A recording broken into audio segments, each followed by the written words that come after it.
प्रदेश में जब से 33,000 शिक्षाकर्मी भर्ती की घोषणा हुई है, तभी से इस प्रक्रिया में शामिल होने युवाओं ने तैयारियां शुरू कर दी है। चाहे वो डीएड के छात्र हो या फिर बीएड के, सभी इस परीक्षा में शामिल होकर इसकी जानकारियां शिक्षाकर्मी रोस्टर में आने वाले लोगों को दी जा रही है। इसी कड़ी में पूर्व मुख्यमंत्री रमन सिंह के निवास में आकर डीएड के छात्र छात्राओं ने अपनी बातें रखी हैं।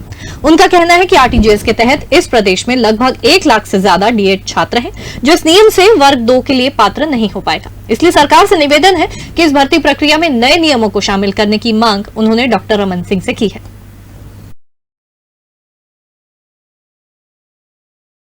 हम लोग छत्तीसगढ़ में डीएड धारी लगभग 1,70,000 जो हैं डीएड धारी हैं, वो हम लोग अपनी मांग को लेकर के आए हैं कि हम लोग जो प्राथमिक शिक्षा का हमारा अधिकार है, उसमें केवल हम ही को ही मौका मिले।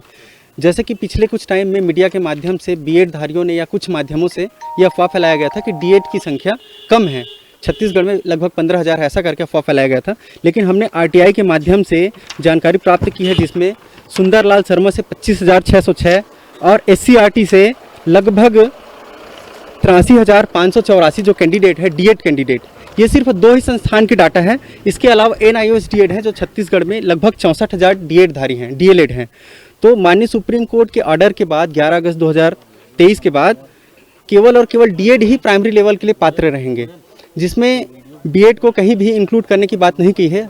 हम लोग यही चाहते हैं कि बीएड को बाहर करते हुए केवल डिप्लोमा को ही अधिकार उनको वापस मिले, और जो आगामी शिक्षक भर्ती है 33,000 शिक्षक भर्ती, जिसमें से लगभग 22,000 सहायक शिक्षक के पद हैं, उसमें केवल और केवल डीएलएड या डीएड धारियों को ही मौका मिले। ये हमारी प्रमुख मांगे थी।